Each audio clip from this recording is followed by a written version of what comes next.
ပုံမှန်လိုပဲကိုယ်တိုင်းအဝတ်လျှော်လို့မအားရရက်တွေဆိုရင်ဒီအကျွေးစေးထဲတဲ့ဆက်နဲ့အဝတ်လျှော်ပါတယ်ရှင်အဝတ်စားတွေထည့်လိုက်မယ်ပြီးတော့ဆက်ပြမုံရဲ့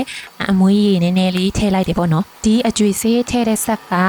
30ဘတ်တန်အကျွေးစေးတွေပဲသုံးလို့ရတယ်ပေါ့နော်အဝတ်စားတွေထည့်ပြီးသွားပြီဆိုတော့ဒါက40ဘတ်ပေါ့နော်အဲဆိုရင်10ဘတ်တန်လေးစေးကိုထည့်လိုက်တယ်ပြီးရင်သူ့ဘာသာသူအော်တိုလျှော်လိုက်မယ်ပေါ့နော်ကြာချိန်ကဘယ်လောက်ထိကြာလဲဆိုရင်တစ်ခါလျှော်ရင်မိနစ်60ကြာပါတယ်ရှင်အဝတ်လျှော်ဆက်ထဲထည့်ထားပြီးတော့မိနစ်60ကြာရင်ကိုယ်အဝတ်စားတွေကိုပြန်သွားယူလို့ရပါပြီနိုင်ငံခြားမှာနေပြီးတော့ဘယ်နိုင်ငံမှာပဲနေနေမြန်မာပြည်ကကိုယ့်ရဲ့မိသားစုတွေစီကိုပတ်စံတွေလွှဲမယ်ဆိုရင်ကိုတီးတဲ့အသည့်ကို